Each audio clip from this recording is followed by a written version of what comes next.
जय मिथिला बजरंगबली के गीत लऽ के एलहुँ एकटा गा रहल छी, अपने सब सुनू, लाइक कर देब नीक लागत। जय मिथिला। कौने दिन हनुमंत अहूँ के जन्म भेल, कौने दिन भेल छठियार हो ललन में, कौने दिन भेल छठियार हो ललन में, कौने दिन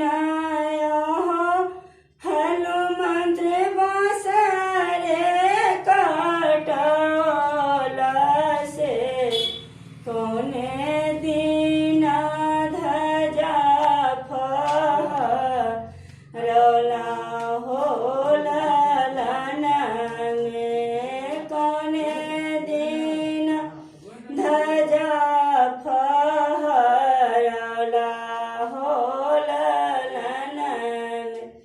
चतुर्दशी तिथि आहो सेवक हमारो जन्म भेल, चतुर्दशी तिथि आहो सेवक हमारो जन्म भेल, सने दिन भेल छठियार हो ललन में, सने दिन भेल छठियार हो ललन में, सोमे दिन हो सेवक बांसुरी कटौला से, मंगल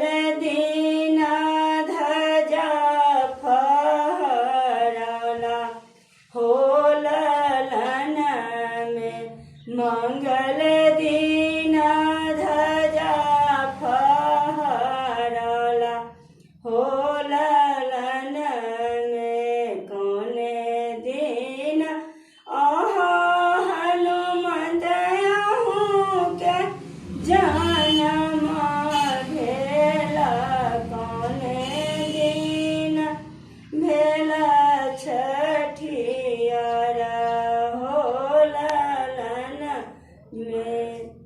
जय मिथिला, जय मिथिला।